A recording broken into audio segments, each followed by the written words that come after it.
Halo, selamat malam teman-teman. Ketemu lagi barengan gue Ridho Putra Diasgara, founder dan CEO di Site Agency. Gimana kabarnya teman-teman? Ini udah lama banget nggak pernah, live, terus kayaknya kangen ngobrol sama teman-teman ya, sharing-sharing sama teman-teman di channel-nya kita. So, malam ini teman-teman gue mau sharing-sharing soal satu topik yang kayaknya dari zaman dulu gitu, zaman gue pertama belajar SEO, awal-awal gue belajar SEO gitu ya. Ini tuh selalu jadi topik yang, bukan topik, issues yang, banyak dihadapi sama orang-orang SEO ya kan, yaitu mengenai content duplication ya kan. Dan nanti kita coba bahas teman-teman, penyebabnya, kemudian cara kita untuk bisa handling itu seperti apa ya kan. Karena ya kalau dibiarin akan akan bikin performance kita juga jadi, nggak bagus ya teman-teman ya. Gue lagi coba ngelihat kalau ada teman-teman yang sudah join, udah 5 orang yang join ya teman-teman ya. Kalau nanti teman-teman mau ikutan ngobrol, silakan masukin di kolom chat ya. Udah ada Mas Nurjaya, Mas Alfian, ya kan. Nanti setelah kita bahas soal materinya, gue pindah ke pertanyaan teman-teman ya. Kalaupun nanti teman-teman misalnya mau tanya yang di luar soal content duplication juga nggak apa-apa ya. Kan kita ngobrol-ngobrol aja kangen-kangenan ya. Si content duplication ini teman-teman, ini beda dengan plagiarism ya. Ini yang harus teman-teman note dulu gitu ya. Content duplication issues yang kita punya di SEO itu tidak sama dengan plagiarism. Plagiarism itu misalnya kalau teman-teman publish konten, terus kontennya di-copy sama orang, ya kan? Terus orang itu ternyata yang ranking bukan teman-teman, itu kita sebutnya sebagai plagiarism, bukan content duplication gitu ya. Dan kalau plagiarism itu, cara handlingnya beda ya kan teman-teman ya. Dan yang kita juga harus ketahui bahwa si search engine kayak Google nggak peduli soal plagiarism ini ya, kecuali teman-teman report sama Google, kemungkinan bahwa orang yang ngopi kontennya teman-teman itu rankingnya lebih bagus daripada teman-teman, itu, sangat mungkin gitu ya kan. Dan ya kita nggak bisa ngapa-ngapain juga ya kan, karena si Google-nya kalau kalau teman-teman cari ya, ada satu artikel yang di-publish di Search Engine Journal, yang ngobrolin soal ini gitu, nyeritain soal kenapa Google nge-ranking-in konten yang jelas-jelas copy punya orang lain ya kan.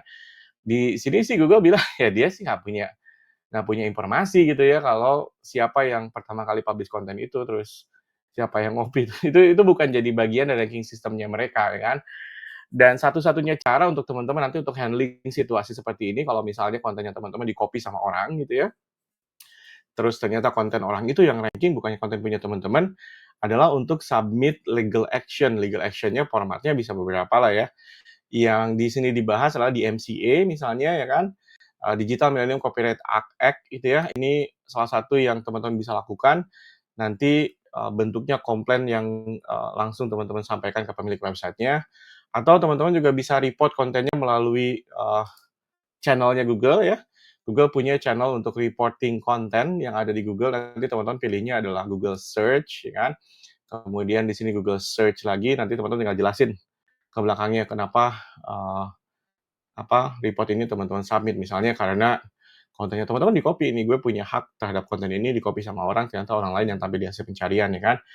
Itu opsinya teman-teman ya. Opsi yang kedua adalah hampir semua hosting provider itu punya abuse, gue coba buka HostGator ya, punya channel untuk kita bisa, report abuse, mana ya, report abuse sini ya. Dan biasanya kalau teman-teman bisa provide bukti yang jelas gitu ya, bahwa konten teman-teman itu copyrighted gitu ya, terus di-copy sama website yang hosting di tempatnya mereka, in this case ini di punyanya HostGator misalnya, HostGator-nya bisa ambil action untuk shutdown si website tersebut. Tapi tentu bukti-buktinya harus kuat gitu, bahwa teman-teman yang create konten tersebut originalnya punya teman-teman dan seterusnya.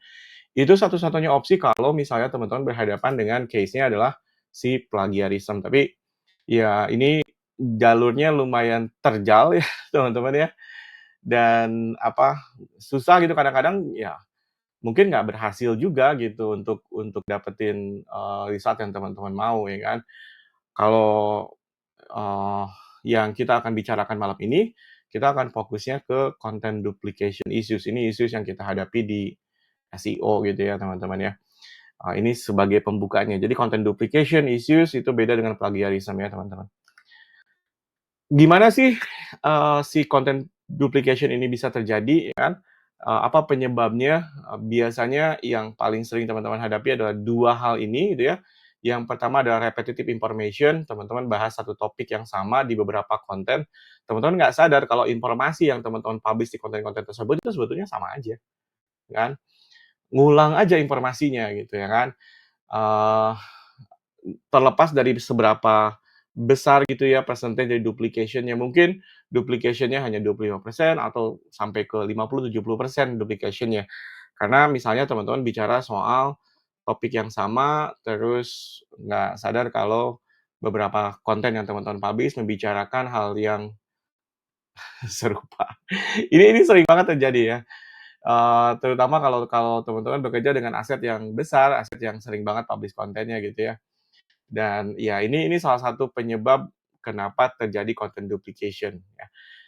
Kemudian yang kedua adalah multiple entries to single page, ini juga sering terjadi, biasanya disebabkan karena URL parameters, atau misalnya teman-teman punya version mobile, version desktop, ya kan, website-nya teman-teman ini juga, bisa menyebabkan problem ini terjadi, atau teman-teman punya implementation echelon yang keliru, ya, atau yang, spesifik di e-commerce, produk teman-teman ada di beberapa kategori, yang berbeda ya kan.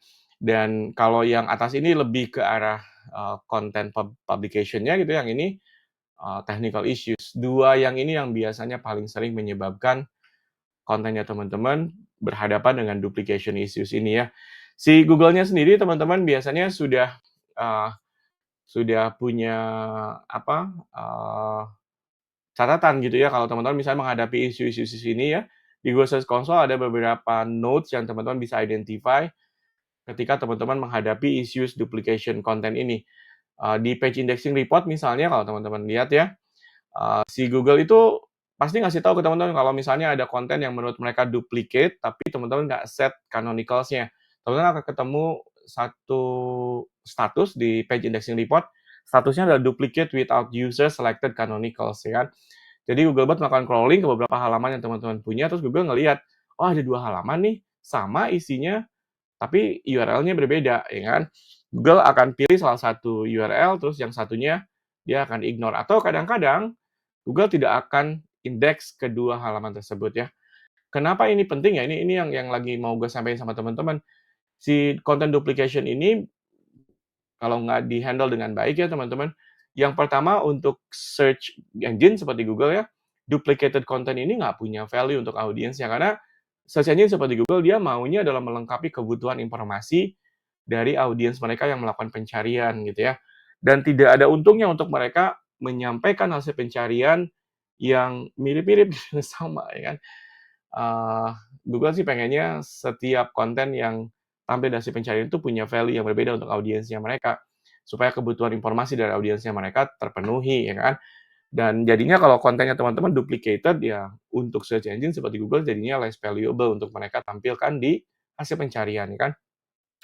Kemudian untuk users ini juga penting untuk teman-teman perhatiin ya, kalau misalnya di kontennya teman-teman, banyak sekali kemiripan gitu ya, orang juga akan ngerasain, ini website tiap kali ngomongin ini, tiap kali ngomongin ini, kok isinya sama terus gitu ya. Users-nya juga akan bosen mungkin ya teman-teman ya. Nah ini tentu bukan sesuatu yang baik untuk users-nya teman-teman. Teman-teman tidak mau kan users-nya punya pengalaman seperti itu gitu ya kan. Yang ketiga yang barusan gue cerita, waste of resource. Ini yang kaitannya sama crawl budget gitu ya teman-teman.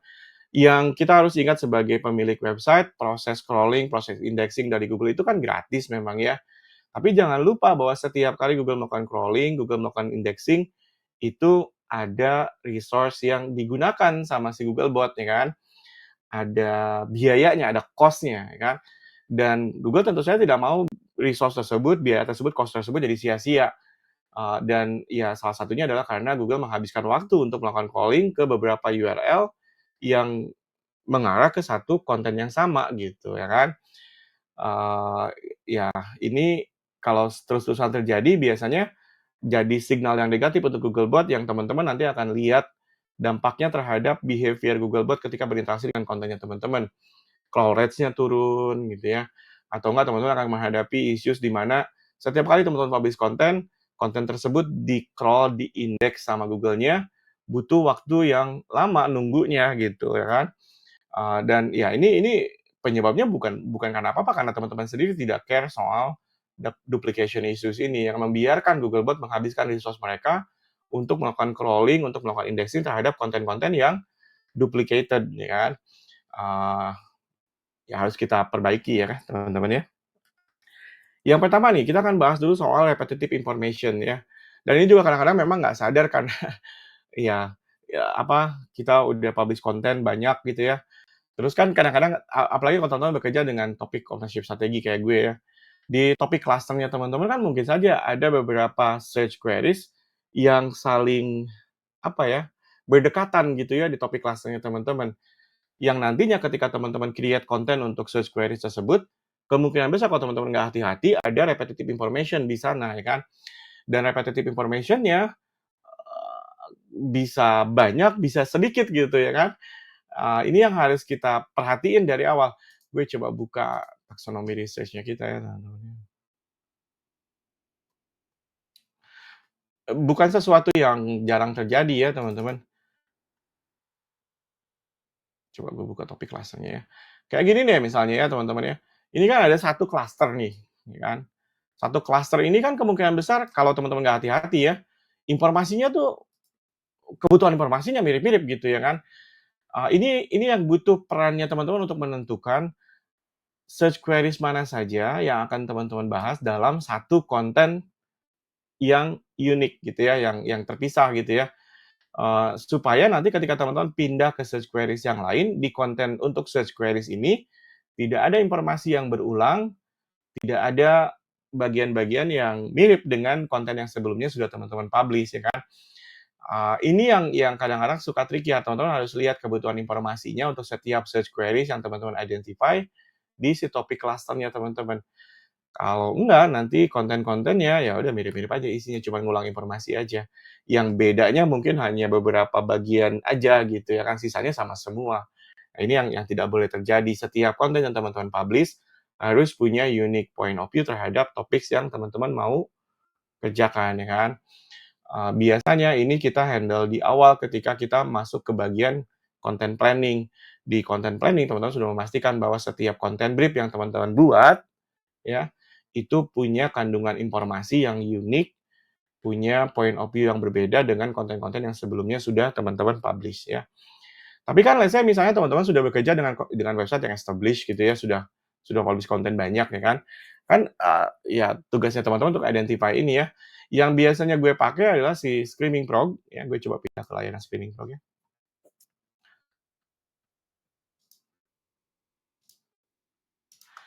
Di Screaming Frog ini teman-teman kalau teman-teman masuk ke bagian configuration, di crawl configuration, di bagian konten ya, di situ ada duplicates.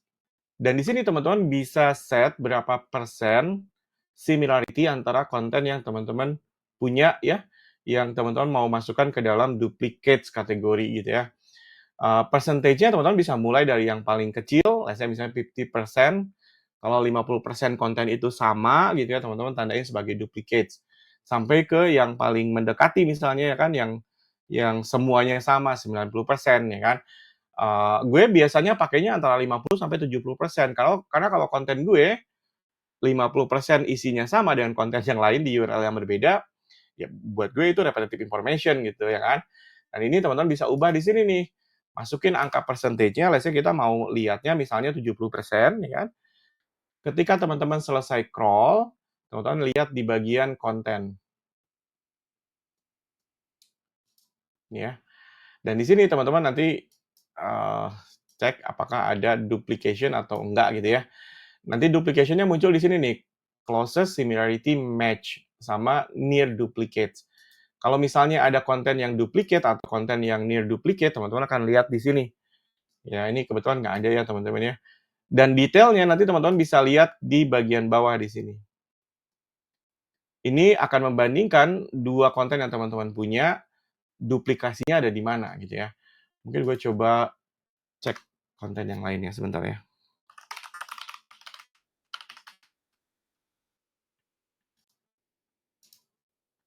Sambil nunggu ya teman-teman ya.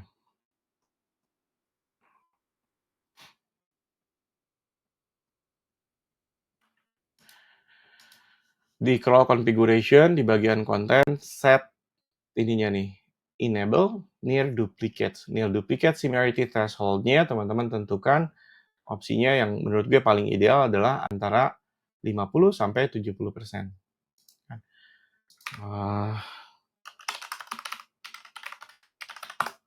Ya. Cek yang lain. Ada 8 orang yang join. 9 sekarang. Saya siapa aja yang join malam ini? Pengen nunjukin ke teman-teman similarity-nya ada di mana dan cara teman-teman untuk identify-nya seperti apa ya. Ini nggak ada di sini ya. Nanti munculnya di sini ya teman-teman ya. Closest similarity match sama no near duplicates. Ini bukan no ini itu bukan tidak ya, tapi numbers of near duplicates. Berapa URL yang mirip gitu ya. Teman-teman bisa lihat di sini nanti. Ini juga nggak ada ya teman-teman. Siapa yang ada? Nanti deh gue cek lagi ya teman-teman ya. Kita balik lagi ke yang tadi ya. Itu yang paling mudah untuk teman-teman identify duplication atau repetitive information yang terjadi di kontennya teman-teman ya. Kalau teman-teman ketemu case seperti itu, ya opsinya teman-teman nanti untuk cek konten-konten yang mirip-mirip itu ya. Kalau masih ada kemungkinan untuk teman-teman bisa ubah ya redaksional dari salah satu konten supaya misalnya tidak terlalu mirip dengan konten yang lain gitu ya. Ya teman-teman lakukan perubahan tersebut ya kan. Tapi mungkin saja teman-teman ketemu kondisi di mana ya ini repetition-nya terlalu besar gitu ya, miripnya terlalu banyak.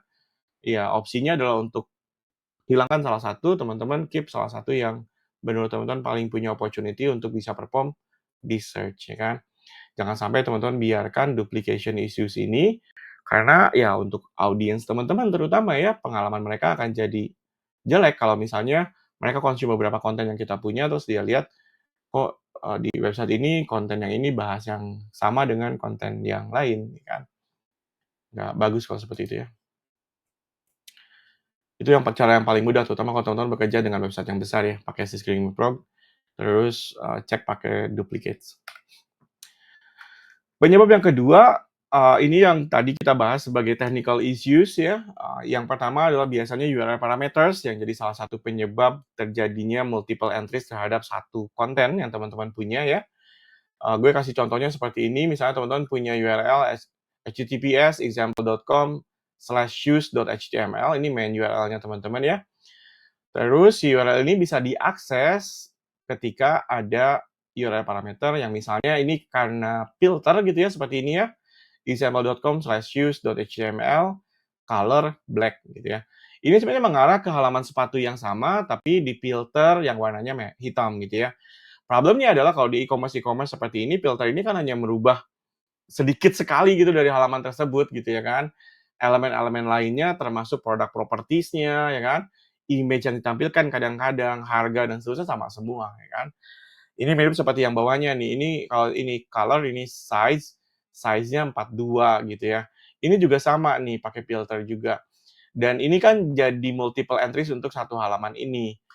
Kondisi ini juga mungkin saja terjadi kalau teman-teman jalanin campaign kayak misalnya pakai UTM source ya kan, teman-teman jalanin display ad, teman-teman jalanin social media ads ya kan. Terus teman-teman pakai UTM source untuk URL-nya teman-teman. Mengarah ke halaman yang sama tapi di sini ada UTM source. Yang kita sering tidak sadari ya teman-teman, kadang-kadang URL-URL seperti ini yang disimpan misalnya jadi referensinya orang jadi target URL untuk backlinks ya kan. Yang menyebabkan Googlebot punya beberapa opsi URL yang berbeda untuk sampai ke halaman kita. Ini yang di SEO kita sebut sebagai multiple entries.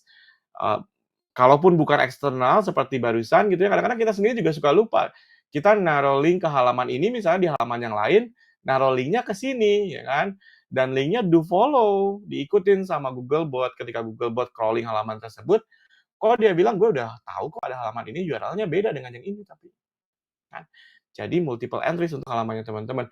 Untuk kondisi seperti ini, solutionnya adalah teman-teman pakai self-leveling canonicals yang pertama ya. Jadi teman-teman pastiin bahwa Googlebot hanya mengenali halaman ini melalui satu URL yang ini gitu ya kan. URL yang lain Googlebot akan ignore. Googlebot akan menganggap bahwa URL ini nggak penting, URL ini nggak penting, URL ini nggak penting. Dia bisa ignore semua versi URL lain untuk halaman ini. Dia hanya akan simpan satu URL ini saja. Ya. Lebih lanjut teman-teman, supaya tidak ada kemungkinan Googlebot menghabiskan resource mereka untuk melakukan crawling dan indexing terhadap URL-URL seperti ini, teman-teman disallow di robot.txt-nya teman-teman ya, semua kemungkinan yang barusan tuh ya. Ini misalnya pakai wildcard-nya cuma nambahin tanda tanya aja, jadi depannya apapun, belakangnya apapun, selama di URL-nya ada tanda tanya, teman-teman disallow. Kan? Karena ya kemungkinan besar itu kan filter atau URL parameters ya kan, campaign parameters ya kan. Jadi nggak penting juga untuk disimpan sama Googlebot. Teman-teman set di awal melalui robot.txt, rules-nya adalah disallow semua. Udah that's it ya kan. Ini akan menghindarkan terjadinya multiple entries untuk satu URL yang sama. Next, ini juga sering terjadi. Ini kondisi di mana teman-teman punya mobile version, kemudian punya desktop version, dan keduanya ada di URL yang berbeda gitu ya. Kan main URL-nya yang barusan ya, example.com shoes.html, terus ini ada M-nya gitu ya, mobile-nya. Ya, ini sorry ya, mobile version ini harusnya.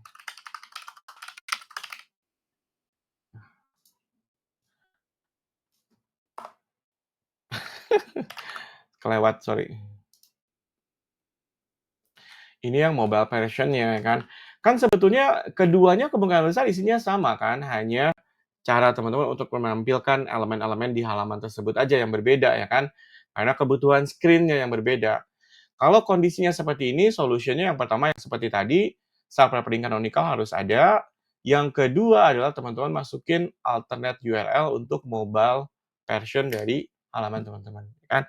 Supaya Googlebot-nya tahu bahwa untuk halaman ini ada mobile version yang dia juga bisa simpan. Tujuannya, nanti ketika kalau misalnya ada users yang melakukan pencarian, di mobile, URL yang Google akan berikan di hasil pencarian bukan URL yang ini, tapi URL yang ini. Ini juga untuk menambah memperbaiki experience dari users ketika akses halaman teman-teman di mobile. Meskipun kalau sekarang gue pribadi lebih prefer kalau satu URL saja gitu ya, jangan pakai URL yang berbeda seperti ini ya. Memang dari sisi teknikal ada kebutuhan-kebutuhan khusus yang misalnya hanya bisa diakomodir ketika URL-nya dipisah untuk desktop maupun untuk mobile dengan menggunakan M.dot seperti ini ya.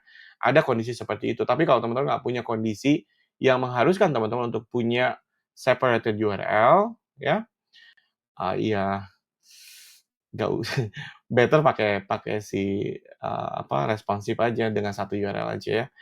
Si mobile alternate ini teman-teman pakai hanya ketika ada URL untuk mobile yang terpisah. Ya. Next, ini juga sering terjadi ya, hreflang implementation ya. Kalau teman-teman punya multiple language option untuk kontennya teman-teman ya, penerapan hreflangnya harus teman-teman pastikan sesuai gitu ya. Karena kadang-kadang gue ketemu kondisi-kondisi di mana penerapan hreflangnya keliru gitu ya kan. Yang akhirnya problem seperti tadi misalnya content duplication karena multiple entries terjadi ya kan. Kalau misalnya hreflangnya yang teman-teman punya, misalnya di sini kan gue taruhnya ada 3 bahasa gitu ya. Ada Malaysian, ada English, ada Dutch ya kan. Kemudian ini defaultnya misalnya bahasa Indonesia ya kan. Penerapannya ya seperti inilah ya teman-teman. Teman-teman juga mungkin udah ini my.my terus kasih alternate URL-nya kemana, in.us kasih alternate URL-nya kemana, de Dutch kasih alternate URL-nya kemana. Yang penting untuk ada adalah default-nya. Ya, X default-nya kemana, ini URL yang default untuk teman-teman ya.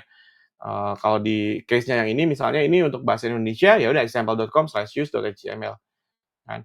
Yang teman-teman harus pastikan ada 2 hal. Yang pertama adalah teman-teman harus pastiin bahwa setiap alternate page yang teman-teman terapkan di hreflang-nya teman-teman itu aksesibel, ya. Gue sering ketemu kondisi di mana ada website yang misalnya dia punya opsi language gitu ya, ada hreflang di sana, tapi alternate URL-nya untuk beberapa konten atau banyak konten sekaligus itu nggak bisa diakses. Problemnya yang kedua nih biasanya. Karena ada beberapa konten yang misalnya harusnya ada versi bahasa Inggris, bahasa Indonesia, ada beberapa konten yang hanya bahasa Indonesia aja. Bahasa Inggrisnya nggak ada, ya kan? Itu harus jeli ya teman-teman melihat seperti itu ya. Kalau misalnya memang kondisinya seperti itu, ya udah untuk konten-konten yang nggak punya versi bahasa Inggrisnya, nggak perlu ada hreflang di sana. Hreflang ini hanya diterapkan untuk konten-konten yang memang punya halaman lain dengan bahasa yang berbeda ya kan, di URL yang berbeda. Nah, ini yang sering terjadi nih. Gue masih punya satu klien yang, dia punya 3 bahasa malah, English, Indonesia, Myanmar ya kan.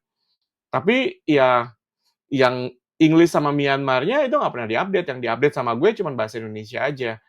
Tapi kendalanya adalah di sisi technical, si hreflang implementation untuk semua halaman, itu ada semua untuk English sama Myanmarnya, kan. Yang teman-teman harus note adalah, setiap alternate URL ini gue akan coba untuk kunjungi, terus lihat isinya seperti apa ya kan. Kalau kita misalnya mengarahkan Googlebot ke alternate URL yang tidak bisa diakses, atau kadang-kadang misalnya sama aja dengan bahasa Indonesia, kan sering mungkin teman-teman ketemu juga kondisi seperti ini ya. Karena misalnya awalnya publish kontennya semangat nih bahasa Inggris, bahasa Indonesia, lama-lama yang di-upload cuma bahasa Indonesia aja. Ada konten-konten yang nggak pernah di-publish lagi konten versi bahasa Inggrisnya. Ada ecceplang tapi di sana, ecceplangnya pakai IN atau pakai alternate URL yang berbeda dengan default bahasa Indonesianya ya kan. Googlebot ketemu alternate URL ini, dikunjungi sama Googlebot, pas Google ngunjungin halaman tersebut, dia lihat kok sama isinya dengan bahasa Indonesia.